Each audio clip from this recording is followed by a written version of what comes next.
오늘 우리가 함께 은혜 받으실 하나님의 말씀은 지난주 로마서 서문 하다가 못했죠. 1장 2절부터 오늘은 12절까지 함께 은혜를 나누겠습니다. 로마서 1장 2절. 이 복음은 하나님이 선지자들을 통하여 그의 아들에 관하여 성경에 미리 약속하신 것이라.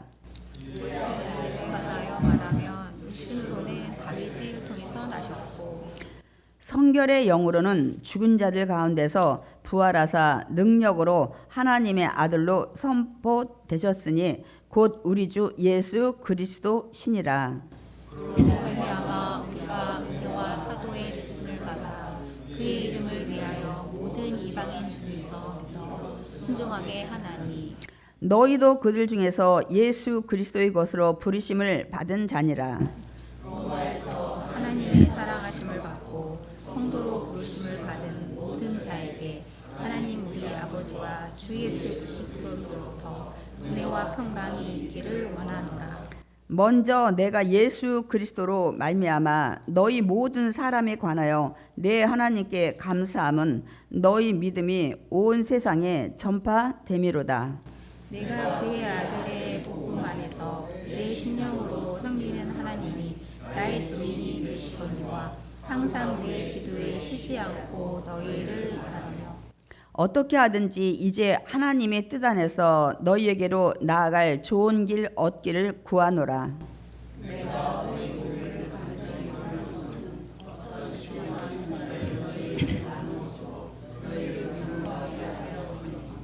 다 같이 12절 합독하시겠습니다. 이는 곧 내가 너희 가운데서 너희와 나의 믿음으로 말미암아 피차 아니함을 얻으려 함이라. 아멘. 오늘 우리가 함께 교독한 로마서 1장 2절에서 12절 말씀 가지고 함께 은혜를 나누겠습니다. 오늘 우리 설교 제목 읽어보겠습니다. 복음은 예수 그리스도다. 예. 제가 뒤에다 그리스도이시다 이렇게 붙이고 싶었는데 여러분들이 만약에 누가 물었을 때 그렇게 대답을 하시면 불신자들은 별로 거기다 존칭어 붙이는 거를 별로 기분 좋아하지 않더라고요. 그래서 제가 일단은 존칭어를 좀 뺐습니다.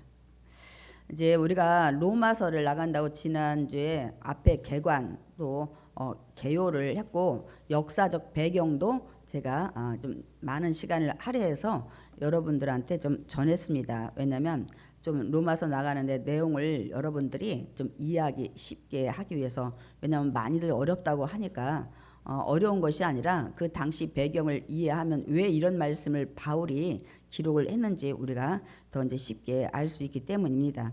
지난주 보니까 바울은 하나님의 복음을 전하는 사도로서 자기는 택정함을 얻었다고 자기 자신을 소개하는 바울을 볼 수가 있습니다. 그러니까 복음을 전하는 사도예요. 그러니까 사도라는 것도 여러분한테 설명을 드렸어요. 예수님과 동고동락한 자, 예수님께 가르침을 받은 자, 예수님의 부활을 직접 목격한 자를 사도라고 한다는 것들을 또 말씀을 좀 드렸습니다. 그리고 복음이란 단어에 대해서도 짧게 제가 설명을 드렸죠. 복음 뭐죠? 기쁜 소식. 예. 그리고 제가 헬라어로 유앙겔리온만 소개했는데 영어로는 뭐 굿 뉴스, 여러분이 또 많이들 아는 단어입니다. 그렇기 때문에 지금 우리에게 복음은 어떤 것인지를 오늘 이제 바울은 그걸 소개를 하고 있습니다. 그러니까 여러분들한테 누가 아니 복음 하는데 복음이 무엇이냐고 여러분이 질문을 받게 되면 여러분 대답이 어떻게 나와야 돼요? 간단하게. 여러분 이거 굉장히 중요해요. 여러분이 믿는 게 뭐예요? 복음입니다. 복음을 믿는 거예요. 그렇기 때문에 복음은 무엇이냐 물으면 여러분은 곧바로 한 단어로 예수 그리스도시다고 얘기해야 돼. 복음은 예수 그리스도 이거 아셔야 돼. 그래서 여러분들이 이 로마서를 나가게 되면 복음의 진수라는 것들을 이제 깨닫게 되고 이 사도행전은 신학의 역사서여서요. 우리가 구약에는 여호수아부터 시작해서 열왕기상하, 역대상하 이런 것들 역사서로 봤지만 신약의 역사서는 사도행전 초대교회가 어떻게 그동안 흘러왔는지, 그래서 역사서는 끝났어요. 이제 로마서부터는 그러면 믿는 자들이 어떻게 살아나가야 되는지 그 말씀들이 거의 다 기록이 그렇게 돼 있어요, 여러분. 근데 여러분들이 우리 믿는 자, 나 믿음 좋지 하는데 그 믿음의 그 목적어, 주인공은 복음인데 복음의 핵심어는 예수 그리스도이십니다. 아멘. 간단하게 얘기하면. 근데 예수 그리스도에 굉장히 깊은 뜻이 있죠. 왜냐하면 인간이 그 선악과 사건을 불순종해서 모두가 죄인 됐잖아요. 근데 그때 하나님께서 하나님의 아들, 독생자, 사실은 하나님이시죠. 인간의 모양으로 이 땅에 오셔서 십자가에서 우리가 그동안 양, 염소 이런 것들 소 잡는 대신 당신의 아들, 당신이 올라가신 거예요. 십자가에 죽으셔서 단번에, 그동안은 1년에 대속죄 일도 있었지만 매번 자기 죄를 위해서 짐승들을 잡았는데 이제 한 번으로 예수님이 십자가에 올라가서 여러분의 그동안 모든 죄, 그 특별히 선악과의 그 원죄를 사하신 거예요. 믿는 자는 그 제물로 있음에 십자가의 보배로운 피를 한 번 흘리신 거예요. 그래서 십자가의 보혈, 우리 아까도 찬양했잖아요. 왜 보혈이냐면 우리 제가 사함받는 피였어요. 그동안은 짐승으로서는 그 죄 한 가지만 우리가 이 정죄에서 벗어난 거였지만은 이제는 예수님의 십자가의 보혈은 두 가지 의미가 있어요. 우리 원죄가 사해지는 거, 영원히 믿는 자는. 또 한 가지는 그 피는 죄가 없는 피예요. 정결한 피입니다. 그래서 이 처녀의 몸에서 이 인간의 남자와 여자의 DNA 사이에서 오면 죄가 있기 때문에 그 죄로는 그 제물로는 그 죄가 사함을 못 받기 때문에, 그래서 동정녀, 남자를 알지 못하는 처녀를 통해서 날 수밖에 없었던 거예요. 그래야 죄의 유전자를 가지고 오지 않고 그 제물로 사람이 올라가는데 그 제물의 피는 죄가 없기 때문에 우리 원죄가 사함받게 되는 것입니다, 여러분. 이제부터는 여러분들이 이 로마서부터 나가면서 여러분 신앙이 성숙해질 줄 믿습니다. 아멘. 그렇기 때문에 복음하면 이제 예수 그리스도인데, 이게 간단히 말하면 예수 그리스도이지만 그 안에 예수 그리스도가 십자가에 죽으시고 부활하심으로 우리가 구원받았다. 그리고 천국 간다, 부활한다, 영생한다. 그래서 기쁜 소식인 거예요. 어느 누구도 여러분의 그 원죄를 사해 줄 사람이 아무도 없어요. 이 원죄를 사함받게 하는 것이 뿐만 아니라 아무것도 없어요. 물질로도 안 돼요. 여러분의 생명도 안 돼요. 여러분 생명은 죄를 진 죄인이잖아요. 그 죄물을 하나님 받지 않으시거든요. 죄를 대속하기 위한 죄물인데 자기도 죄인인데 그게 여러분이 내가 내 목숨 바쳐서 우리 모든 인류의 죄를 내가 대속하겠다 한다 해서 속해지는 게 아니야. 자기 자신도 죄인이기 때문에. 그래서 죄인이 아닌 분이 십자가에서 그 죄를 몽땅 짊어지고 단번에 이 제물이 되신 분이 예수 그리스도이십니다. 아멘. 그래서 은혜로다 하는 게, 여러분 이제 그걸 깨닫고 제가 다시 또 은혜에 대해서 단어를 또 여러분한테 의미를 좀 말씀을 드릴 것입니다, 여러분. 그렇기 때문에 간단하게 복음, 예수 그리스도. 그 안에 근데 예수 그리스도가 십자가에 죽으시고 부활하시기 위해서 우리 죄를 위해서 이런 내용이 이제 들어 있는데, 이런 것들을 이제 2차적으로 설명은 하지만 첫 번째는 딱 우리는 한마디로 말하면 예수 그리스도가 복음입니다. 기쁜 소식입니다. 그분이 아니면 그분만 오직 우리 죄를 사해 주기 때문입니다. 아멘. 그래서 우리가 로마서를 통해서 여러분이 이제 신앙이 내적으로 성숙해지는 그런 시간들이 되시길 원합니다. 아멘. 그렇기 때문에 예수님만이 나의 구원자가 되시는 거예요. 그런데 많은 사람들이 이런 얘기를 해요. 이런 얘기 여러분 들어보셨죠? 구원 받을 자가 이미 예정이 됐다는 거예요. 그 예지 예정론을 얘기하는데 옛날에는 그런 얘기 많이 있더니 지금은 쏙 들어간 것 같아요. 전달 필요 없다는 거예요. 이미 구원 받을 사람 다 예정해 놨다는 거예요. 절대 아닙니다.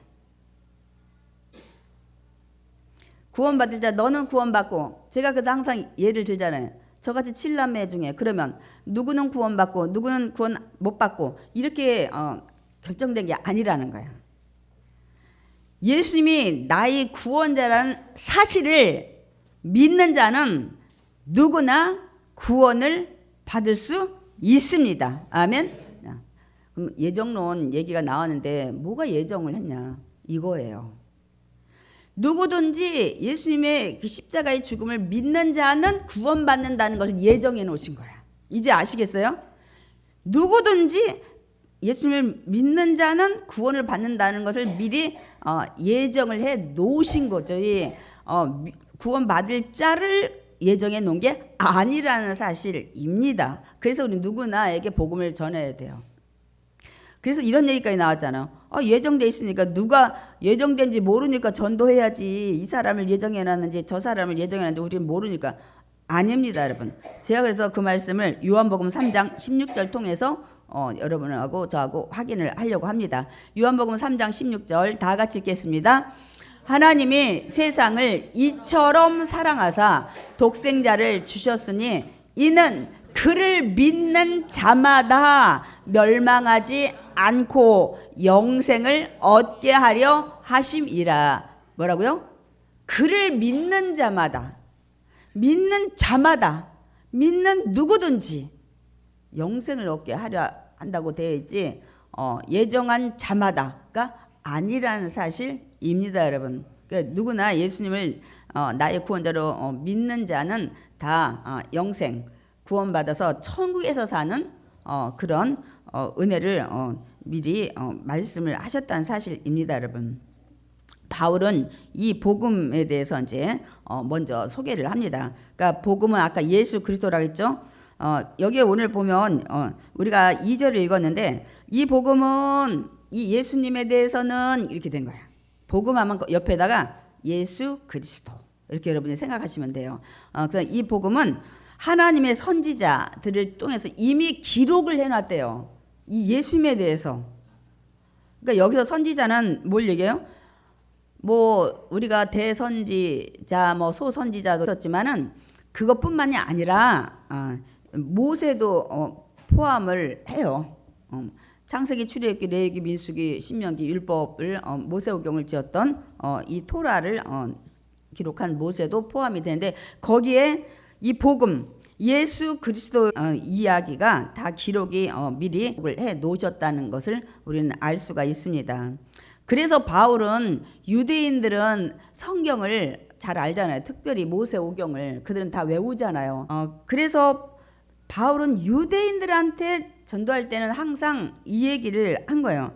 너희들이 잘 알고 있는 그 구약에 이 모세뿐만 아니라 또 선지자를 통해서 알고 있는 그 기록된 말씀대로 오신 분이 너희들이 십자가에 매달려 죽인 예수 그리스도시다 하고 이걸 전한 거예요. 그러니까 유대인들은 뭐 난리가 난 거죠.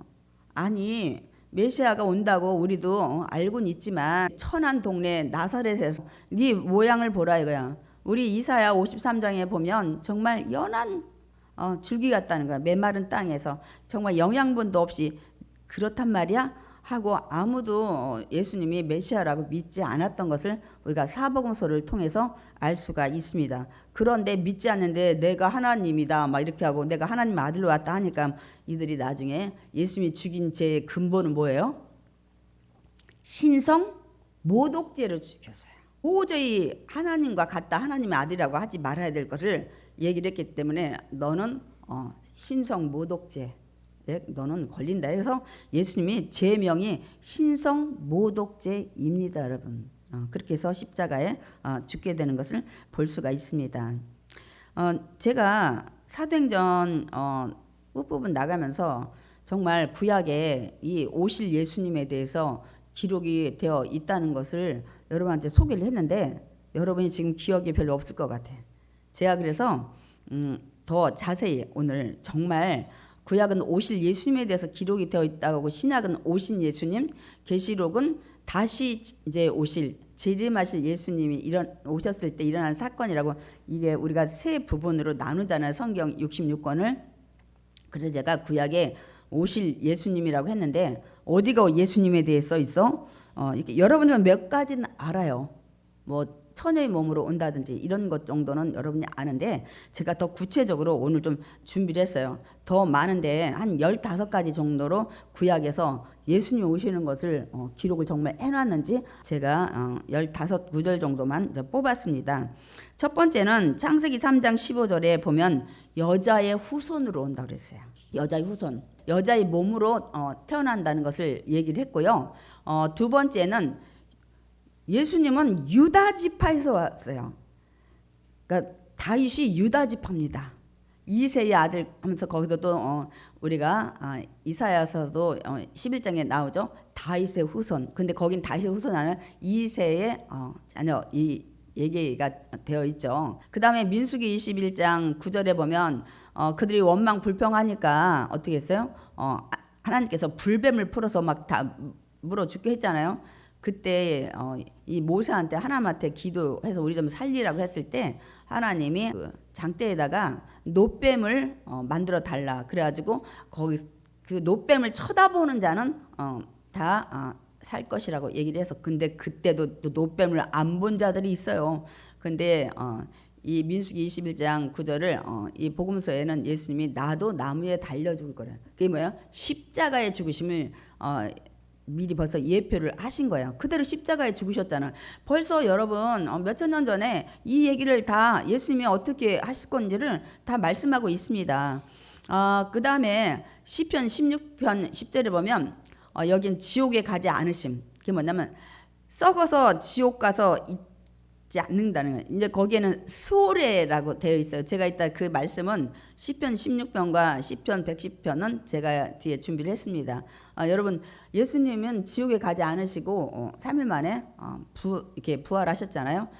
또 시편 110편 1절에도 거기에 보면 하늘의 보좌 우편에 앉으시네. 승천해서 이 얘기를 미리 하셨어요. 그러니까 여러분 그 부활 승천도 구약에 다 기록을 해놨다고요 이미. 그 다음에 또 이사야 7장 14절 여러분이 너무 잘 알잖아요. 처녀의 몸으로 올 거라는 것들. 왜냐하면 제가 아까 설명드렸죠. 처녀가 아닌 남녀 간의 몸으로 오면 그 원죄를 가지고 오기 때문에 정말 우리 죄를 살 대속제물이 깨끗한 것이 안 되기 때문에 남자를 알지 못하는 동정녀를 위해서 통해서 온 것을 우리가 알 수가 있습니다. 그 다음에 아까 저게 지금 반복이 됐더라고요. 제가 온 걸 살펴보니까 이사야 11장 1절은 아까 했고요. 그 다음에 미가서 5장 2절에 보면 베들레헴에서 탄생한다고 되어 있어요. 근데 여러분들이 예수님이 어디서 탄생했냐면 거의 나사렛 예수라고. 자라기는 나사렛에서 자라셨지만 베들레헴에서 탄생을 했어요. 저 예언을 맞추기 위해서 아우구스도가 이 호적을 다시 하라고 지시를 내려서 이들이 그 배부른 마리아를 데리고 이제 요셉이 거길 갔잖아요. 베들레헴 딱 가서 말구에서 결국 탄생은 저 예언대로 베들레헴에서 했어요. 그러니까 말구이는 베들레헴입니다. 이제 우리 얼마 있으면 크리스마스가 다가오는데, 근데 이제 그 여러분이 알잖아요. 동방 박사가 이 왕의 나타나는 별을 보고 왕이 태어났으니까 왕궁에 태어난 줄 알고 헤로당 그 왕궁에 가가지고 찾은 거 아니에요.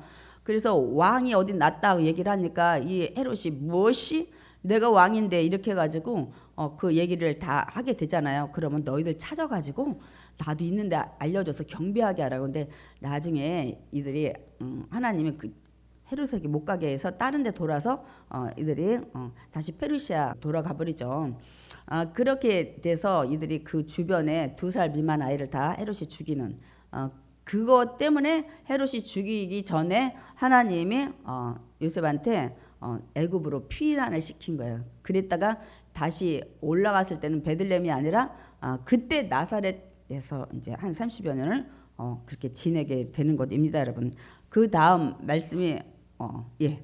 자, 호세아 11장 1절에 보면 제가 좀 전에 애굽에 불러내심. 아까 애굽에 피난하라고 돼 있잖아요. 그 애굽에 있을 때 야, 널 죽일 헤롯이 대왕이 죽었다 해서 다시 이제 나사렛에서 간 이 얘기도 미리 저런 사건에 대해서 구약에 기록이 되어 있다니까요.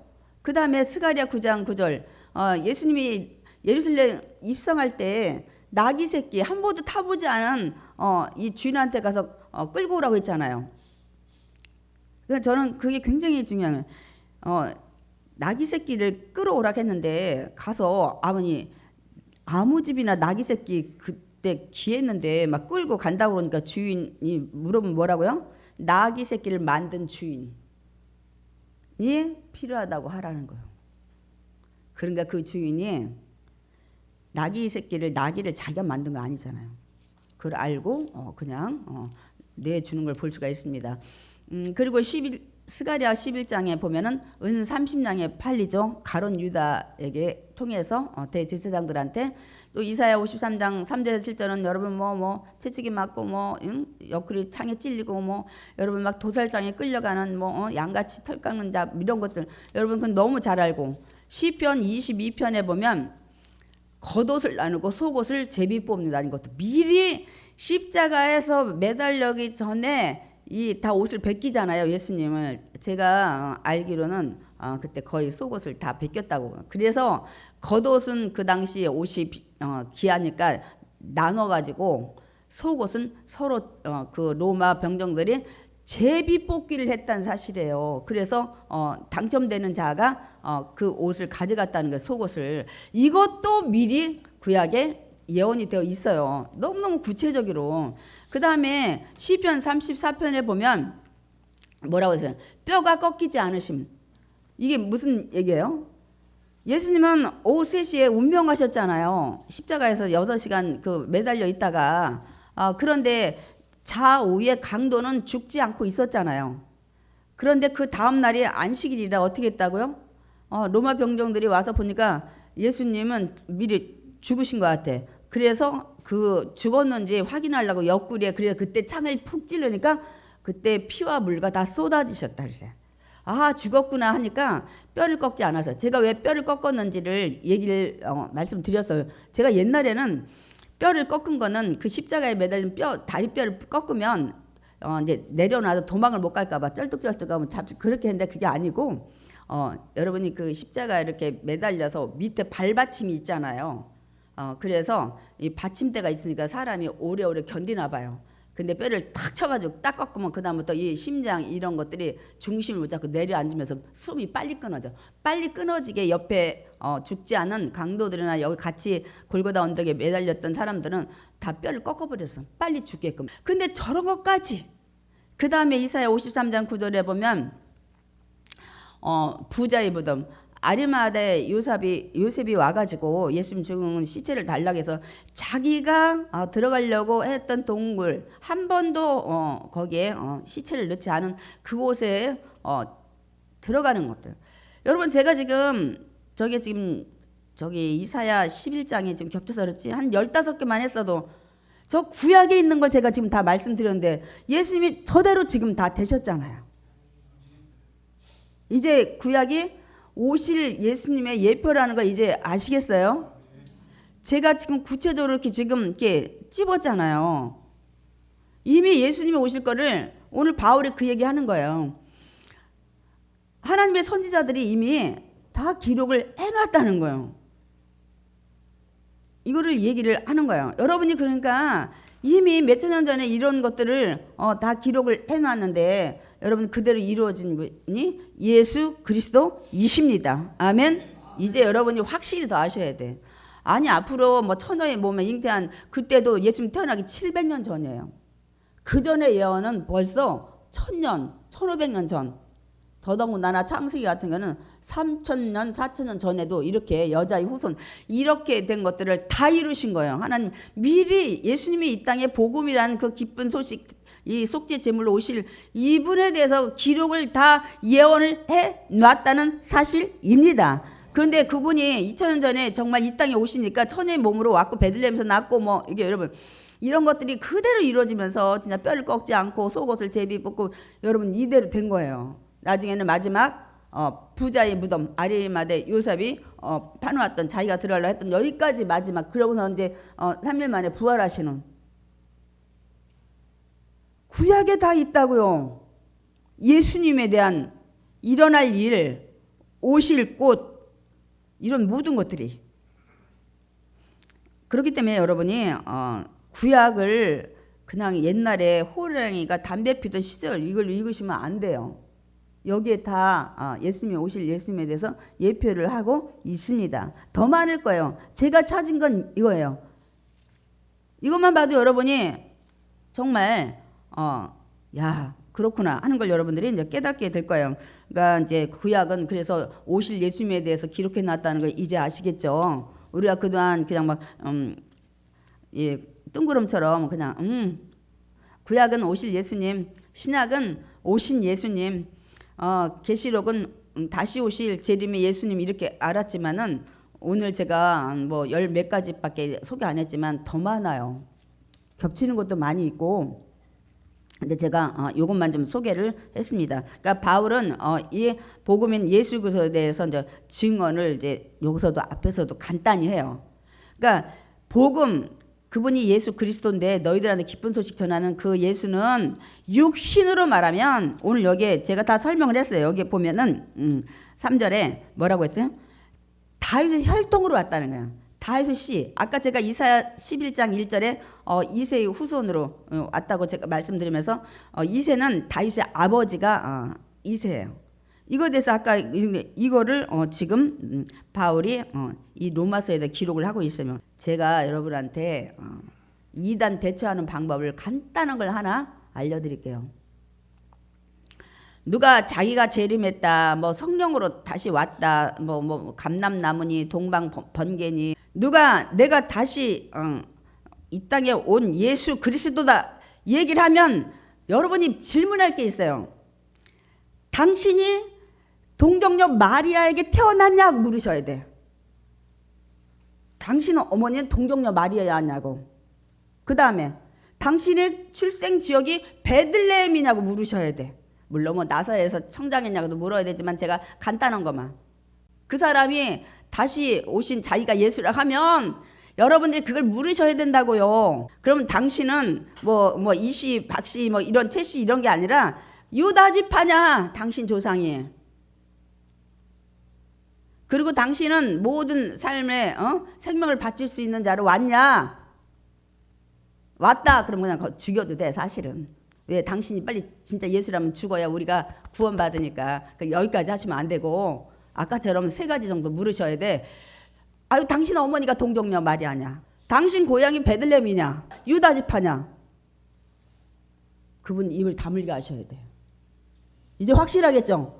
그 사람이 그러면 뭐 유다 지파라고 하겠어요? 자기 고향이 베들레헴이라고 하겠어요? 자기 엄마가 동정녀 마리아라고 하겠어요? 여러분들이 거기 그 어떤 사람이 그런 식으로 하면 그분한테 물어야 돼. 대답을 못하면 가짜인 거야.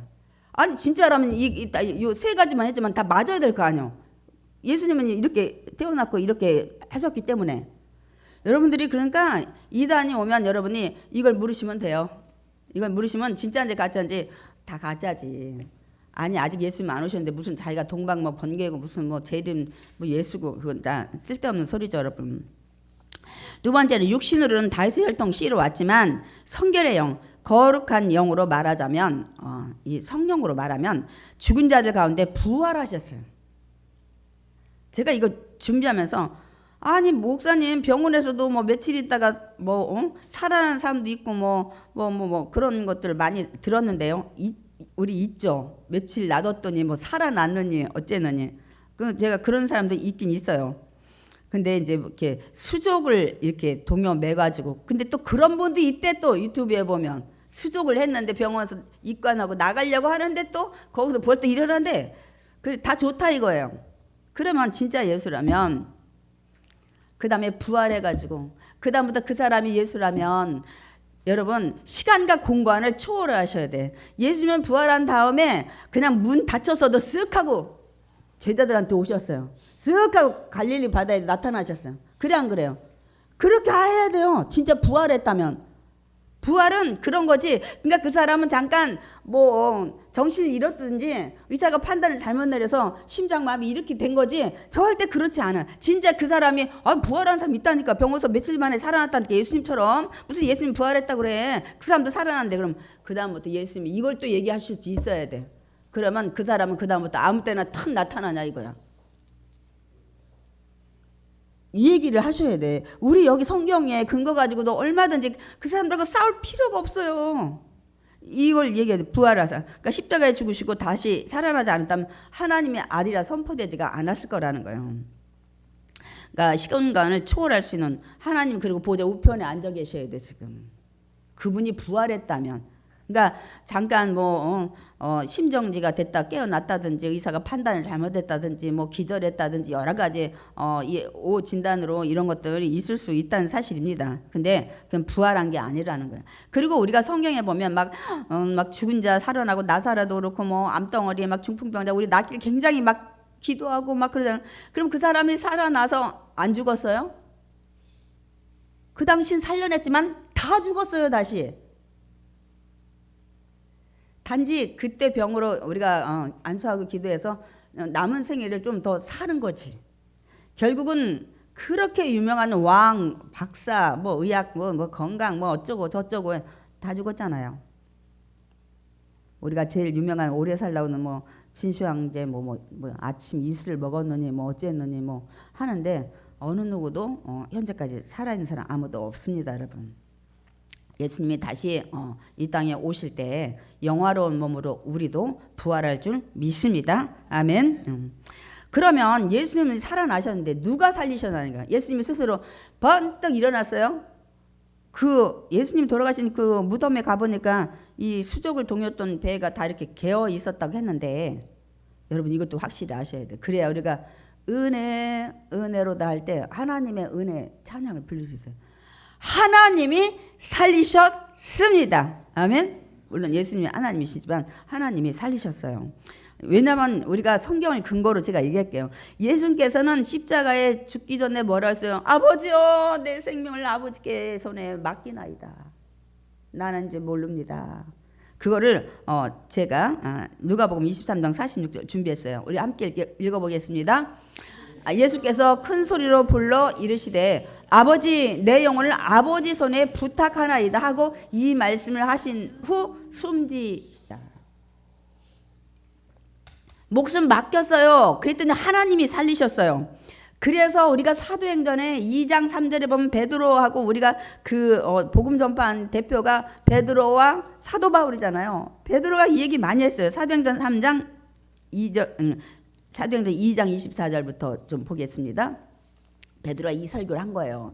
하나님께서 그를 사망의 고통에서 풀어 살리셨으니 이는 그가 사망에 매여 있을 수 없었습니다. 계속 죽음에 있어서 수월 가고 지옥까지 그게 아니라는 사실이에요. 그래서 베드로는 설교할 때 저 얘기를 자주 했어요. 자기가 부활하신 예수님을 목격했잖아요. 만났잖아요. 그 다음에 사도행전 3장에서도 똑같은 설교를 합니다.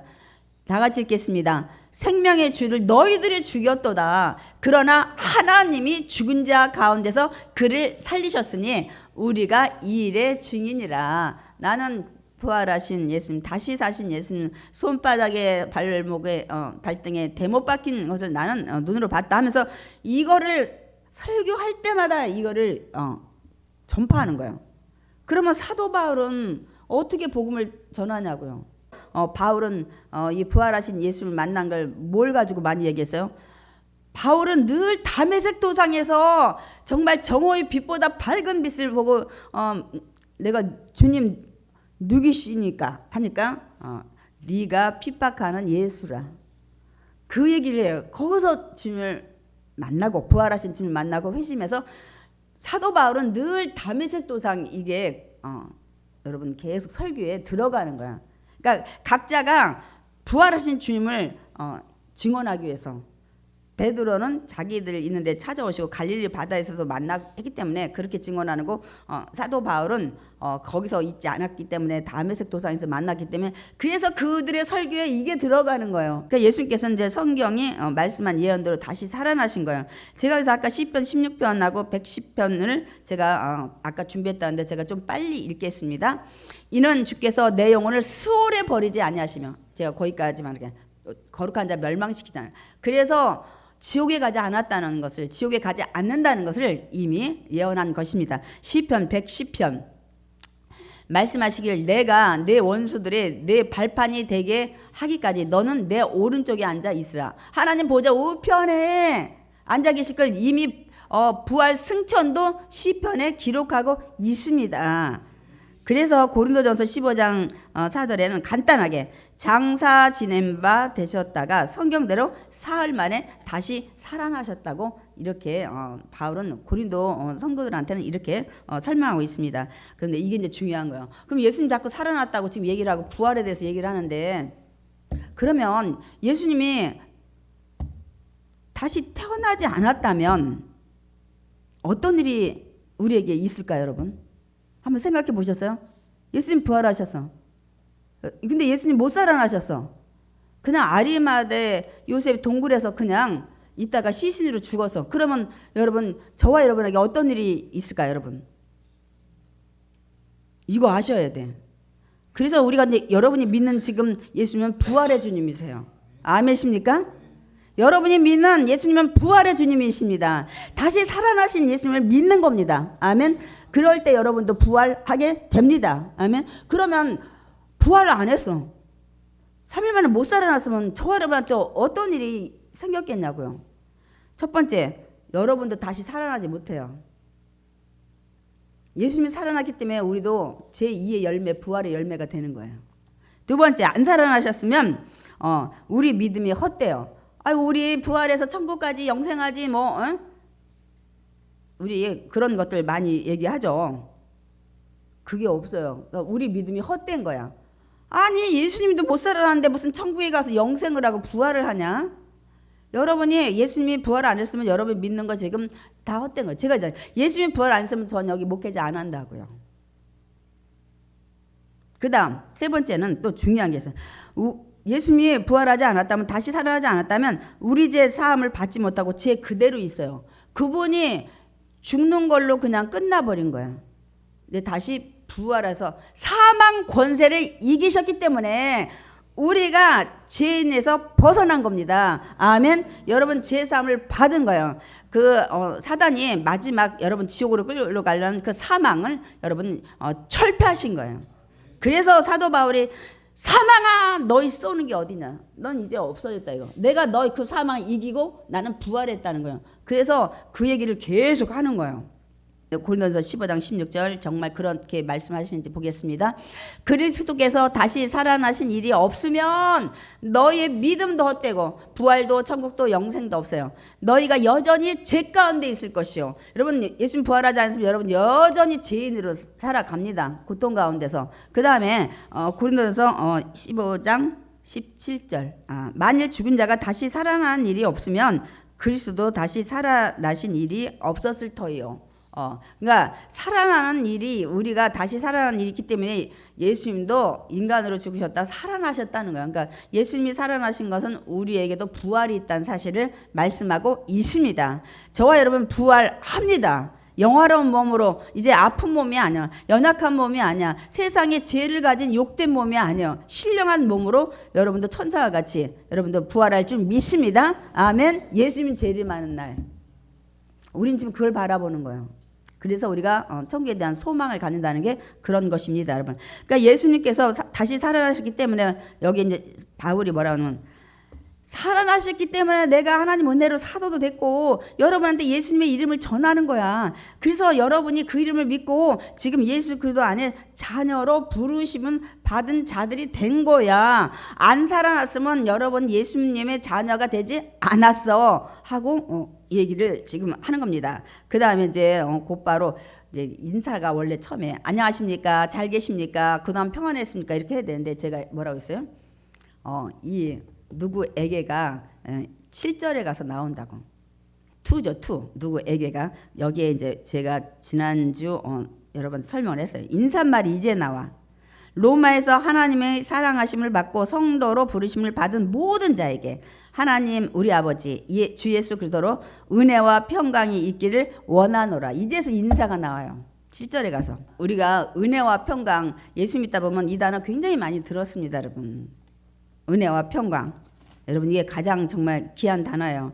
그러니까 이 은혜와 평강은, 진정한 그런 은혜와 평강은 오직 하나님께로부터, 예수님께로부터 오는 줄 믿습니다. 아멘. 제가 예를 들어 볼까요? 세상에서 오는 은혜는 있죠. 부모님 은혜, 스승의 은혜, 또 좋은 사람 만나서 내 어려울 때 물질로 도움받은 사람, 어떤 사람은 자기 간 떼어지고 뭐 한 사람들 많이 있죠. 은혜. 그런데 그게 영원하지 않아요. 여러분 다 잊어먹고 그것도 일시적이 됩니다. 부모님도 그래. 여러분이 어렸을 때는 막 그냥 여러분 막 진짜 사랑해서 모든 걸 다 주는데 얼마 있으면 여러분이 모셔야 돼. 노안으로 어려우면 거꾸로. 은혜가 계속되지 않아요. 그러다 돌아가셨어? 그럼 부모님이 여러분한테 사랑을 주냐고. 나이 들어서는 마음으로도 여러분 사랑 주지만 물질로나 여러분 또 돌보는 건 여러분이 하셔야 되는데, 봐요. 세상에서 주는 은혜는 이렇게 일시적이에요. 도와주는 것도 한 번 물질로 도와주고 한 번 또 여러분 생명 살리지 그 사람이 계속 여러분 인생 책임지냐고. 아닙니다, 여러분. 또 평강도 마찬가지예요. 우리가 요한복음 14장에 나오지만은 세상이 주는 평화는 어떤 때요? 야, 붙었어. 그때 막 너무 기뻐. 평강이. 너무 막 감사해. 그 다음에 한번 이사했을 때 그때 너무 좋아. 막 좁은 집에서 넓은 집으로 없던 사람이 집을 구했을 때 막 이런 것들 있죠. 승진했을 때 잠깐이야. 올라가고 나니까 막 위에서 스트레스를 막 주고 네가 그 직급 받았으니까 그만큼 일 해내라 막 이러니까, 여러분 세상에 주는 평가는 여러분이 성공하든지 뭐 물질을 많이 벌든지 뭐 잘 됐을 때 그게 일시적이라니까요. 계속이 안 돼요. 그래서 영원한 정말 은혜와 평강은 하나님이 주셔야 될 줄 믿습니다. 아멘. 그러니까 여러분이 우리가 나오는 여기 그 성경에 은혜 할 때는 뭐냐면, 이 은혜라는 단어는 원래 여기서 나오는 성경에서는 윗사람이 아랫사람을 호의해 주는 거예요. 그러니까 어떻게? 윗사람이 아랫사람을 늘 지켜주시고 눈동자같이 또 보호하시면서 이렇게 살피시고 인도하시는 것이, 그게 하나님의 은혜예요. 난 은혜 받고 싶어. 하나님이 여러분을 도와주시고 인도하시고 보호하시고 지켜주시는 것이 하나님의 은혜입니다. 위에서부터 내려오는 거예요, 성경에서 은혜는. 그래서 우리가 찬송가에 은혜가 풍성한 하나님은 믿는 자 한 사람 한 사람 어제도 오늘도 언제든지 편찮고 보호해 주시네. 이게 참된 은혜인 줄 믿습니다. 늘 믿는 자 한 사람 한 사람 다 은혜를 주셔요. 믿는 자 자격이 돼야 되겠죠. 두 번째, 하나님이 주시는 평강은 참 평안이 임해요. 제가 아까 세상에 주는 평강은 일시적이라 했죠. 잠깐 승진했을 때 기분 좋고 이사 갔을 때 잠깐 좋고 이렇게 하지만, 여러분 참 평안은 요한복음 14장 27절, 그래서 예수님이 이 얘기를 합니다. 평안을 너희에게 끼치노니 곧 나의 평안을 너희에게 주노라. 내가 너희에게 주는 것은 세상이 주는 것 같지 않아. 세상은 승진하고 합격하고 뭐 이렇게 돈 많이 벌고 주는 것과 같지 아니라 너희는 그러니까 마음에 근심도 하지 마. 나한테 맡겨. 전능자잖아요. 두려워하지도 말라. 예수님이 얘기했어요. 예수님이 얘기하셨어요. 예수님이 말씀하셨어요. 여러분 근심하시나요? 잠깐은 오죠, 인간이라. 맡기시기 바랍니다. 두려워하지 마시기 바랍니다. 기도하시기 바랍니다. 이거 하셔야 돼. 잠깐은 와요, 저도. 그 다음부터 기도해야지. 두려움과 근심을 물리치시기 바랍니다. 왜냐하면 제일 우리가 무서워하는 죽음을 이기셨기 때문입니다, 여러분. 근데 그거를 이기신 분이니까 나는 예수님 안에서는 없어도 감사가, 평안이 와야 돼. 진짜 믿음 있는 분은 어떤 상황이 돼도 평안이 와야 돼요. 제가 아침에 잠깐 새롭게 누가 간증을 들었는데, 거기에 나와야 되는 패널로 나와야 되는데 3일 전에 뜨거운 물을 무릎에다 다 부어가지고 화상 입어서 막 진물이 나더만. 근데 그분이 뭐냐면 며칠 있다가 새롭게 해서 나가야 되는데 평안이 오더라는 거예요. 이게 진정한 평안이에요. 어떤 상황일지라도 어떤 어려움이 있을지라도 좀 있다가 그래도 감사하면서 평안이 오는 게 이게 진정한 믿음이에요. 이게 예수님이 주는 평안이에요. 왜? 그거보다 더 큰 은혜를 우리가 받았고 그건 잠시 후에 내가 믿음 안에 있을 때 합력할 선을 이루기 때문입니다. 아멘. 근데 이게 쉽진 않죠. 근데 조금 있으면 믿음 가지면 감사로 이걸 자꾸 바꾸게 되는 거야. 그 정도로 끝낸 거 감사, 저런 정도로 끝낸 거 감사, 이 일이 합력할 선을 이룰 줄 믿는다는 그런 것들로 우리가 이제 스스로가 위로를 하게 됩니다, 여러분.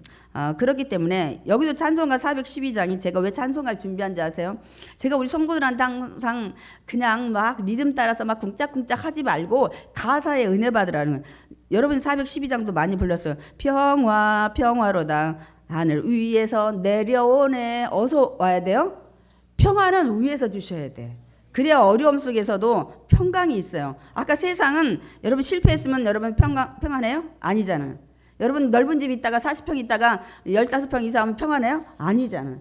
근데 하나님이 주신 평안은 그래도 감사하다. 내가 길에 있지 않고 이렇게 되는 거. 이게 평안은 하나님이 위에서 내려오게 돼야 될 줄 믿습니다. 그 사랑의 물결이 영원토록 내 영혼을 덮으소서. 이 기도입니다. 그러니까 그 평안, 그 위에서 내리는 사랑이 내 영혼을 좀 평생토록 날 좀 덮어주셔서 늘 감사로 내가 살아갈 수 있게. 이제 여러분 찬양 그냥 부르시면 안 돼요. 더더군다나 제가 소개한 이 평화 은혜가 풍성한 하나님, 더도 말고 이 찬양 부를 때 이거를 느끼면서 불러야 하나님이 진정한 여러분 찬양을 기쁘시게 받을 줄 믿습니다. 아멘. 그렇기 때문에 제가 늘 가사에 신경 쓰면서 그걸 기도라고 생각하고 여러분이 마음을 담아서 제가 드리라고 수도 없이 얘기를 합니다. 이것이 사실은 성가대한테 해야 되는데 저와 여러분들도 성가대는 아니어도 찬양 많이 부르잖아요.